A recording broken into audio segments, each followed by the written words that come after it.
नमस्कार मित्रांनो, स्वागत आहे तुमचं आजच्या एका खऱ्या पण आता काल्पनिक स्वरूपात सादर केलेल्या कहाणीत। ही गोष्ट आहे उत्तर प्रदेशातल्या एका छोट्या गावाची, जिथे एक साधी सुरुवात एका भयंकर गुन्ह्यापर्यंत पोहोचली।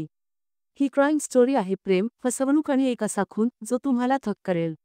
मी ही कहाणी थोडी नाट्यमयता आणि काल्पनिक नावांसह सांगतो, तयार आहात का? चला सुरू करूया। एका संध्याकाळी एक बाई आपल्या नवऱ्याला फोन लावते। तिचं नाव आहे सुमन। ती म्हणते, ऐक ना विजय, आज रात्रीसाठी मला काही खास हवंय। जा आणि मेडिकल स्टोअरवरून शक्तिवर्धक गोळ्या आण। विजय हे ऐकून हसतो, त्याच्या चेहऱ्यावर एक वेगळीच चमक येते। तो लगेच तयार होतो आणि म्हणतो, ठीक आहे, मी घेऊन येतो। विजयचं वय होतं 45च्या आसपास। तो एक साधा माणूस होता, गावातल्या मेळ्यांमध्ये जुले लावण्याचं काम करायचा। पण आज सुमनची मागणी ऐकून त्याला काहीतरी वेगळंच वाटलं। विजय घराबाहेर पडला आणि गावातल्या मेडिकल स्टोअरवर पोहोचला। दुकानात बरीच गर्दी होती। विजय थोडा संकोचत होता। तो दुकानाच्या एका कोपऱ्यात उभा राहिला, लोक कमी होण्याची वाट पाहू लागला। त्याला वाटत होतं, ही गोष्ट कुणापुढे बोलायची नाही, नाहीतर लोक हसतील। शेवटी दुकान रिकामं झालं। दुकानदाराने त्याच्याकडे पाहिलं आणि विचारलं, भाऊ, काय हवंय तुला? तू किती वेळ इथे उभा आहेस? विजयच्या चेहऱ्यावर लाज आली। तो हळूच म्हणाला, भाऊसाहेब, मला शक्तिवर्धक गोळ्या हव्या आहेत।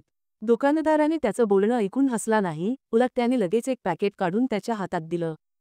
पण विजय थांबला। तो म्हणाला, भाऊ, हे कमी आहे। जरा जास्त द्या ना, वारंवार यायला मला आवडत नाही आणि लोकांसमोर बोलायलाही लाज वाटते।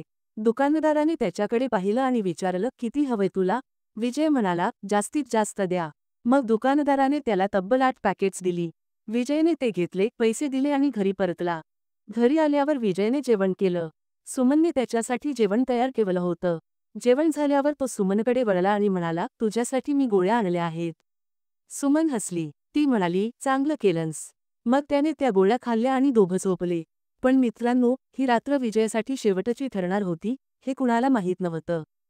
दुसऱ्या दिवशी सकाळी 6:30च्या सुमारास गावात एकच गोंधळ उडाला। सुमनच्या घरातून रडण्याचा, किंचाळण्याचा आवाज येऊ लागला। शेजारी जागे झाले, लोक धावत तिथे पोहोचले। दरवाजा उघडला गेला तर आत विजय मृत पडला होता। त्याचा मृतदेह चारपाईवर होता आणि सुमन रडत होती, माझा नवरा गेला। माझं सगळं संपलं। तिचं रडणं पाहून सगळ्यांना वाईट वाटलं। पण कुणाला काय माहीत की या रडण्यामागे एक मोठा खेळ लपला होता। सुमनने आपल्या भावाला, प्रकाशला फोन लावला। भाऊ, तुझा बहिणूही गेला, असं ती रडत रडत म्हणाली। प्रकाश तिथे धावत आला। त्याने विजयचा मृतदेह पाहिला, सुमनला रडताना पाहिलं। पण त्याच्या मनात काहीतरी खटकलं। तो म्हणाला, इतकं रडतेस, पण काल काय झालं हे सांग। सुमनने काहीच उत्तर दिलं नाही। प्रकाशने लगेच पोलिसांना बोलावलं। गावाच्या पोलीस ठाण्याचे कर्मचारी तिथे पोहोचले। त्यांनी मृतदेह ताब्यात घेण्यापूर्वी तपास सुरू केला। विजयच्या कपड्यांची झडती घेतली तर त्याच्या खिशातून 8 रिकाम्या गोळ्यांच्या पॅकेट्स सापडल्या। पोलिसांनी सुमनला विचारलं, हे काय आहे? इतक्या गोळ्या त्याने खाल्ल्या का? सुमन म्हणाली, हो, मीच त्याला सांगितलं होतं गोळ्या आणायला। मला त्याच्यासोबत वेळ घालवायला आवडायचं, म्हणून त्याने घेतल्या असतील। पोलिसांना तिचं बोलणं पटलं नाही। त्यांनी मृतदेह पोस्टमॉर्टमला पाठवला। विजयचं दफन झालं। गावात सगळीकडे बातम्या पसरल्या, शक्तिवर्धक गोळ्यांमुळे माणूस मेला। पण 24 तासांत पोस्टमॉर्टमचा रिपोर्ट आला आणि सगळ्यांना धक्का बसला। विजयचा मृत्यू गोळ्यांमुळे नव्हता, तर त्याचा गळा दाबून खून झाला होता। पोलिसांनी पुन्हा तपास सुरू केला। प्रकाशला विचारलं, काय झालं असेल? प्रकाश म्हणाला, आम्ही मूळचे दुसऱ्या गावचे। 20 वर्षांपूर्वी इथे आलो। सुमन माझी बहीण आहे, पण मला संशय आहे। पोलिसांनी सुमन आणि विजयचे फोन तपासले। विजयच्या फोनात काहीच नव्हतं, पण सुमनच्या फोनात एका राहुल नावाच्या मुलाशी ढिगभर कॉल्स सापडले। राहुल हा दुसऱ्या गावचा होता, वय 20 ते 22च्या आसपास आणि ऑटो चालवायचा। पोलिसांनी राहुलला पकडलं। विचारपूस केली तर सत्य समोर आलं, सुमन आणि राहुलचं प्रेमप्रकरण होतं। सुमन आणि राहुलची ओळख सोशल मीडियावर झाली होती। विजय मेळ्यांना जायचा तेव्हा राहुल सुमनच्या घरी यायचा। सुमनला विजयचा त्रास झाला होता। ती म्हणायची, हा मला मारतो, मला त्याच्यापासून सुटका हवी। तिने राहुलला सांगितलं, विजयला मारून टाक।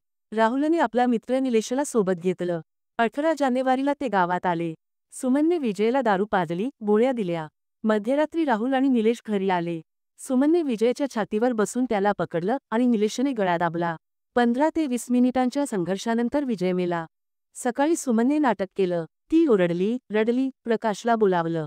पण प्रकाशला संशय आला। त्याने पोलिसांना सांगितलं, माझ्या बहिणीचा यात हात आहे। पोलिसांनी सुमन, राहुल आणि निलेशला पकडलं। 22 जानेवारी 2025 ला तिघं जेलमध्ये गेले. मित्रांनो, ही कहाणी संपली. पण यातून काय शिकायचं? सुमनला विजयपासून सुटका हवी होती, पण तिने चुकीचा मार्ग निवडला.